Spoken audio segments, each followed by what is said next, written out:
Hello friends, आप सभी का स्वागत है गामा चैनल पर। आज मैं आपको पिछले पूरे हफ्ते के इंपॉर्टेंट एंड सेलेक्टेड क्वेश्चंस बताने जा रही हूं। उनके आंसर्स एंड एक्सप्लेनेशंस देखने के लिए वीडियो एंड तक ज़रूर देखें। वीडियो के नोट्स बनाने की आपको कोई ज़रूरत नहीं है, आप इजीली इसे हमारे टेलीग्राम चैनल से डाउनलोड कर सकते हैं। सभी लिंक्स हमारे डिस्क्रिप्शन बॉक्स में दिए गए हैं। So let's start. First question of the week, Rajasthan government ने हाल ही में कितनी न्यू डिस्ट्रिक्ट्स और डिविजन्स क्रिएट की हैं? The answer is B. 19 new districts and 3 new divisions. This is an important question. ये RPSC में इस साल ज़रूर पूछा जाएगा in any form. तो अब राजस्थान में टोटल 50 डिस्ट्रिक्ट्स हैं और 10 न्यू डिविजन्स हैं। इससे पहले राजस्थान में 33 डिस्ट्रिक्ट्स और 7 डिविजन्स थे। इस मैप पे भी गौर कीजिएगा, इससे आपको बेहतर समझ में आएगा कौन सी एग्जिस्टिंग डिस्ट्रिक्ट से न्यू डिस्ट्रिक्ट्स क्रिएट की गई हैं। इन न्यू डिस्ट्रिक्ट्स का नाम है अनूपगढ़, बालोतरा, ब्यावर, डीग, डीडवाना कुचामन, दूदू, गंगापुर सिटी, कोटपुतली बहरोड, खैरताल तिजारा, नीम का थाना, फलौदी, सलुम्बर, सांचौर एंड शाहपुरा। वहीं 3 न्यू डिविजन्स हैं, बांसवाड़ा, पाली एंड सीकर। राजस्थान इंडिया की लार्जेस्ट स्टेट है, इसलिए उसमें फर्दर डिवीजन करना ज़रूरी था ताकि गवर्नेंस को और बेहतर तरीके से किया जा सके और जो एडमिनिस्ट्रेटिव फंक्शंस हैं उन्हें भी डिसेंट्रलाइज किया जा सके। तो बेसिकली जब ज़्यादा डिस्ट्रिक्ट्स होगी, हर एक डिस्ट्रिक्ट का नया हेड होगा और वो अपने डिस्ट्रिक्ट को बेहतर तरीके से मैनेज कर सकेगा। ये जो पूरा डिवीजन है, it is based on the recommendation of committee chaired by retired IAS officer Ram Lubhaya. This name must be remembered. Next question, इनमें से किस सीरियल का प्राइस इंडेक्स पिछले 12 सालों के हाईएस्ट लेवल पे पहुंच चुका है? The answer is D, rice. FAO that is food and agriculture organisation ने ऑल राइस प्राइस इंडेक्स तैयार किया है, जिसका एवरेज है 129.7 पॉइंट्स इन जुलाई, जो कि 2011 से लेकर अब तक का हाईएस्ट लेवल है। That means rice all over the world is very costly now. इसका रीज़न है राइस की डिमांड बहुत ज़्यादा बढ़ रही है, बिकॉज एक स्टेबल फूड आइटम है, सभी के फूड आइटम का पार्ट है। इंडिया ने हाल ही में जो नॉन बासमती राइस है उसके एक्सपोर्ट को भी लिमिट कर दिया है। इसके साथ ही जो दुनिया भर में अनप्रिडिक्टेबल वेदर पैटर्न्स है, क्लाइमेट चेंज है, उसकी वजह से राइस की यील्ड डिमिनिश हुई है, कम हुई है। इस हाई प्राइस की वजह से food security has become a major concern in the world. Next question, India में इनमें से किन 2 सिग्निफिकेंट एनिमल कंजर्वेशन इनिशिएटिव्स को मर्ज किया गया है? The answer is C, tiger and elephant.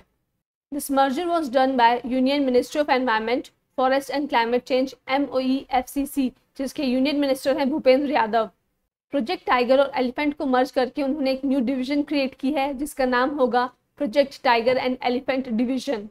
India में 1973 में प्रोजेक्ट टाइगर लॉन्च किया गया था, जिसका मकसद था टाइगर्स को एक्सटिंक्ट होने से बचाना, साथ ही जो उनका हैबिटेट है, इकोलॉजिकल सिग्निफिकेंट एरियाज है, उन्हें भी प्रिजर्व करना, because they are part of India's natural heritage.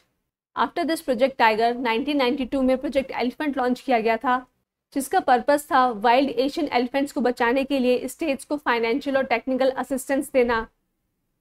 Dear students, अगर सभी एग्जाम रिलेटेड कंटेंट आप एक ही चैनल पर चाहते हो तो अभी इस चैनल को सब्सक्राइब करें और बेल आइकन को प्रेस करें। और अगर एग्जाम प्रेप को आप हाई लेवल पर ले जाना चाहते हैं तो डिस्क्रिप्शन में आपको ऐप और टेलीग्राम चैनल का लिंक मिल जाएगा।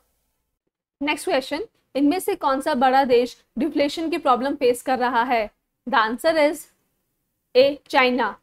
Deflation is opposite of inflation. Inflation में प्राइस इंक्रीज होती है, वहीं डिफ्लेशन में प्राइस डिक्रीज होती है of all goods and services with in an economy. तो चाइना, जो कि वर्ल्ड की सेकेंड लार्जेस्ट इकोनॉमी है, वहाँ पे प्राइसेस लगातार डिक्रीज हो रही है।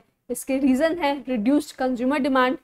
चाइनीज़ कंज्यूमर्स एंटिसिपेट कर रहे हैं कि जैसे अभी प्राइस डिक्रीज हो रही है, फ्यूचर में भी प्राइस डिक्रीज होती चली जाएगी, तो उन्होंने जो भी उनकी कंजम्पशन डिमांड्स थी उसको पोस्टपोन कर दिया है, अपने परचेजेस को डिले कर दिया है। इसकी वजह से जो प्रेजेंट डिमांड है फॉर गुड्स एंड सर्विसेज वो भी डिक्रीज हो गई है। Another reason is economic slow down. China में डिक्रीज्ड कंज्यूमर एक्सपेंडिचर और डिफ्लेशनरी प्रेशर की वजह से इकोनॉमी बहुत ही स्लो मूव कर रही है। नेक्स्ट क्वेश्चन, इनमें से किस इंडियन बैंक ने innovative 24/7 video banking platform launch किया है? The answer is D, AU small finance bank. AU small finance bank India का लार्जेस्ट स्मॉल फाइनेंस बैंक है। RBI ने स्मॉल फाइनेंस बैंक्स क्रिएट किए ताकि इंडिया की इकोनॉमी को स्ट्रेंथन कर सके, फाइनेंशियल इंक्लूजन के उनके गोल को पूरा किया जा सके। ये बैंक्स अंडर प्रिविलेज्ड और अंडर सर्व्ड एरियाज को सर्व करते हैं with the basic banking facilities. तो 24/7 वीडियो कॉन्फ्रेंसिंग से AU बैंक के कस्टमर्स को काफ़ी फ़ायदा होने वाला है। वो किसी भी समय अपने एक्सपर्ट बैंकर से इंटरेक्ट कर सकते हैं 24/7 even on weekends and holidays. तो जिन रीजन्स में आसपास बैंक नहीं है, बैंकिंग फैसिलिटीज़ नहीं है, उनके लिए एक बहुत ही अच्छा ऑप्शन है, as this bank is serving previously under served areas. But इस फैसिलिटी की एक लिमिटेशन है, दैट इज़ इंक्लूसिविटी। हर एरिया में इंटरनेट कनेक्टिविटी होना is not possible. That is why जो लोग रिमोट रूरल एरियाज़ में रह रहे हैं, they can not access this service. Next question, world history में अब तक का अर्थ का हॉटेस्ट मंथ कौन सा रहा? द आंसर इज डी, जुलाई। इस साल के जुलाई के टेम्परेचर ने अर्थ के जितने भी हॉटेस्ट मंथ के रिकॉर्ड्स थे वो सब तोड़ दिए हैं। And now July 2023 is the earth's hottest month ever. The reason being, इस साल जुलाई मंथ में काफ़ी हीट वेव चली और वर्ल्ड में काफ़ी जगह फायर प्रॉब्लम्स भी हुई। ये अलार्मिंग ट्रेंड हमें बताता है कि ग्लोबल क्लाइमेट चेंज की प्रॉब्लम को एड्रेस करना कितना अर्जेंट है, कितना इम्पॉर्टेंट है। Otherwise green house gas emission की वजह से इसी प्रकार अर्थ का टेम्परेचर इंक्रीज होता जाएगा। Next question, world trade statistical review WTSR 2023 के मुताबिक इनमें से कौन सी कंट्री वर्ल्ड की one of the top exporter है? The answer is B, Germany. World trade statistical review 2023 एक एनुअल फ्लैगशिप पब्लिकेशन है of the WTO, that is world trade organisation. ये पूरे विश्व का डेटा बताती है on trade in merchandise, that is goods and commercial services. इस review के मुताबिक इंडिया वर्ल्ड का 18th लार्जेस्ट एक्सपोर्टर है और 9th लार्जेस्ट इम्पोर्टर है in terms of merchandise trade, that is trade of goods. वहीं as a service exporter India is ranked 7th। So India holds a good position in international trade. World के top exporters और importers हैं China, USA and Germany. Next question, इनमें से कौन सा station central railway का 3rd pink station है? The answer is B, new Amravati station. Central railway का ये न्यू अमरावती स्टेशन लोकेटेड है अमरावती, महाराष्ट्र में। This is the first station in Bhusawal division and the 3rd pink station. Pink station का मतलब है इस पूरे रेलवे स्टेशन को सिर्फ फीमेल स्टाफ मैनेज करता है। इंडिया का फर्स्ट पिंक स्टेशन था Matunga station in the Mumbai division. वहीं Anjani station of Nagpur division was the 2nd pink station. Next question, India के पहले autonomous underwater vehicle for mine detection का नाम क्या है? The answer is B, Nirakshi. Nirakshi का मतलब होता है आइज इन द वाटर। ये इंडिया में बनने वाला पहला ऐसा ऑटोनॉमस अंडर वाटर व्हीकल है जो कि खुद से अंडर ओशियन माइंस को डिटेक्ट करेगा। कमर्शियल लॉन्च से पहले इस व्हीकल का ट्रायल लिया जाएगा by Indian navy, coast guard and army.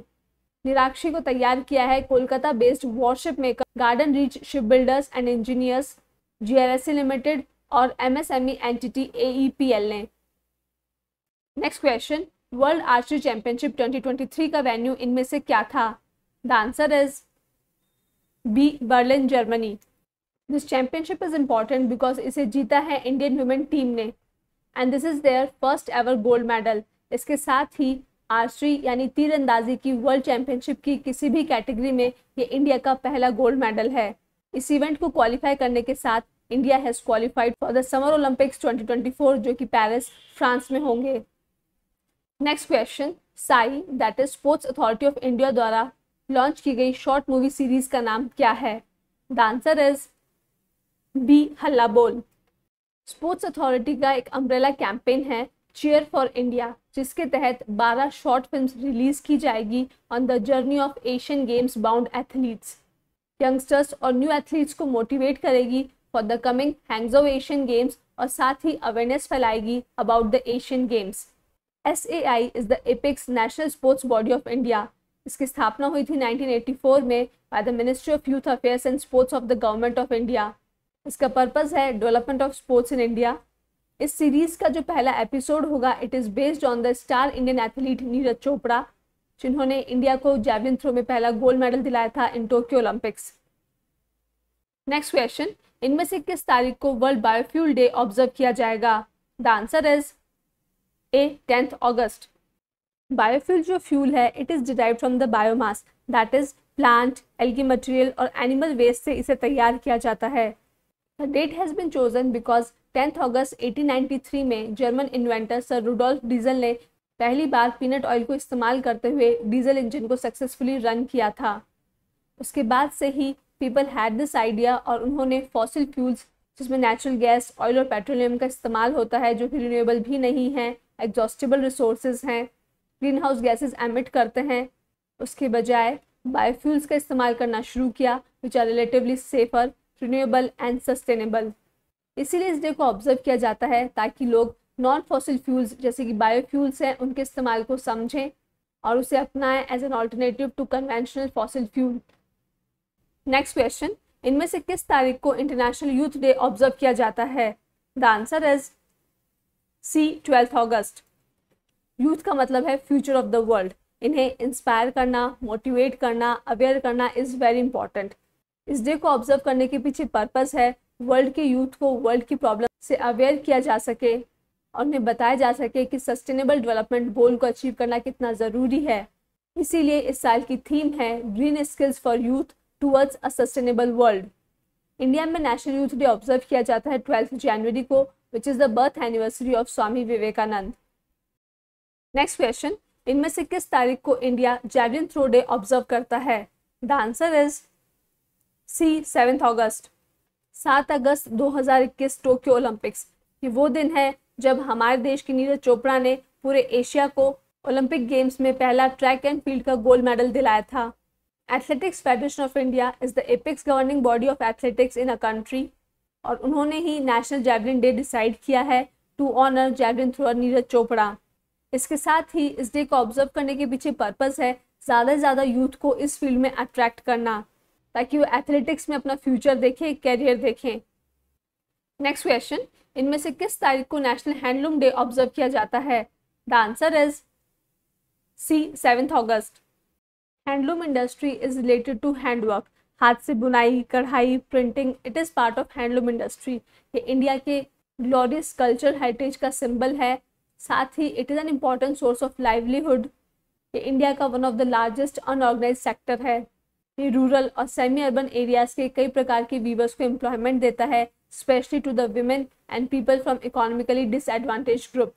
इस डे को ऑब्जर्व किया जाता है ताकि हैंडलूम इंडस्ट्री के कंट्रीब्यूशन को समझा जा सके, हाईलाइट किया जा सके। इस साल इस डे की थीम है handlooms for sustainable fashion. Panipat Haryana is the handloom hub और city of handlooms in India.